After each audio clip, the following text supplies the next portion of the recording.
Good evening.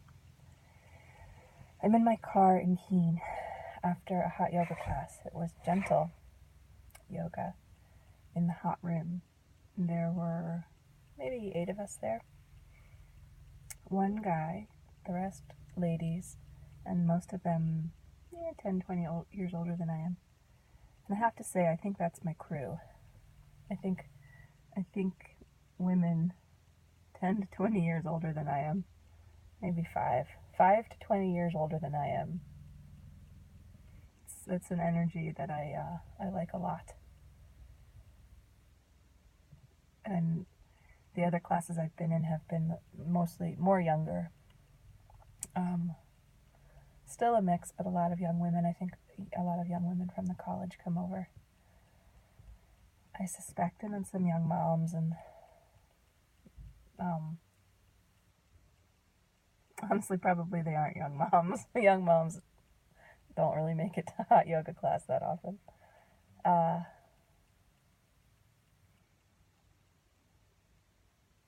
So it was interesting to be in a room of bodies that were older, had been through a lot more. The sexuality and sexiness were just completely different, naturally, from the classes with the younger women.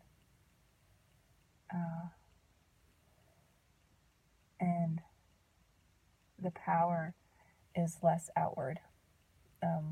It's less outward focused. It felt like it had been used. Not used up, but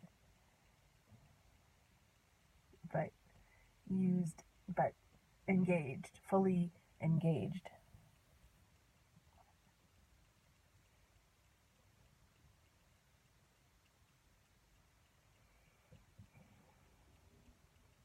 But also quieter. The instructor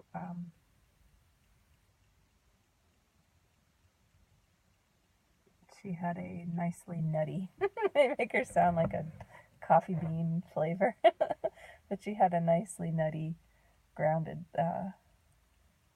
thing going on.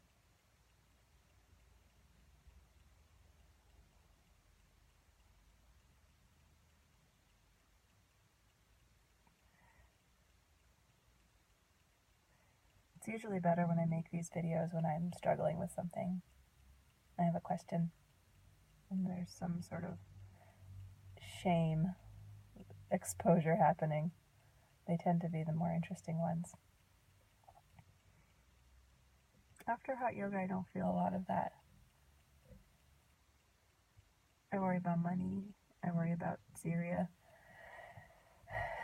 I worry about Bernie Sanders being old. I worry about Hillary Clinton getting money from the prison industrial complex. I worry about my friends. With my son, who is 4, I try not to worry. When I start to worry about him, I instead imagine him having a wonderful time at school.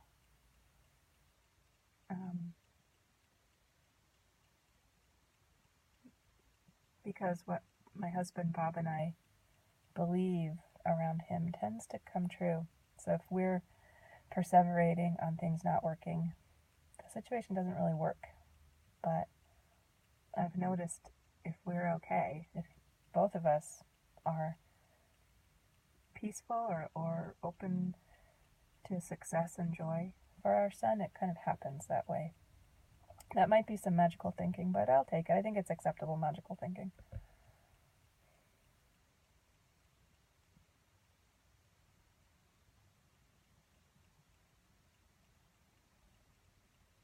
My dear and very brilliant friend Elizabeth and I got to have lunch together yesterday. And at one point, we talked lunch for 2.5 hours. Like, that's impressive. That's putting friendship high above income. At one point, she said, "The circumstances of the world are tragic," and they really are. And yet,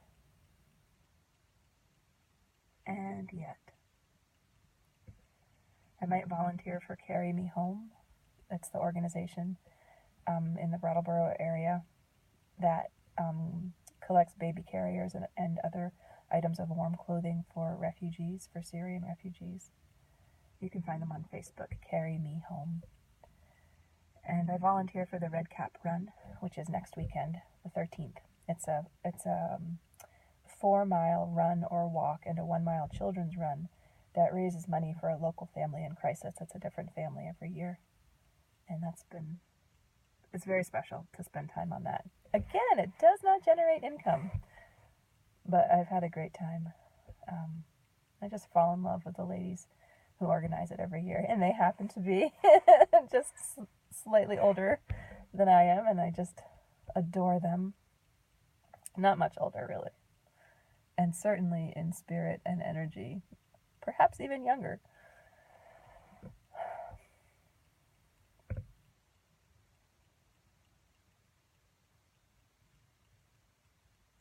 So after yoga, I just have blessings of peace. I just have blessings of peace in my heart and hopes that you have it too. And the circumstances of the world are tragic. And may you be blessed with peace. I'll never be a stand-up comic. I am just too sincere. See you later.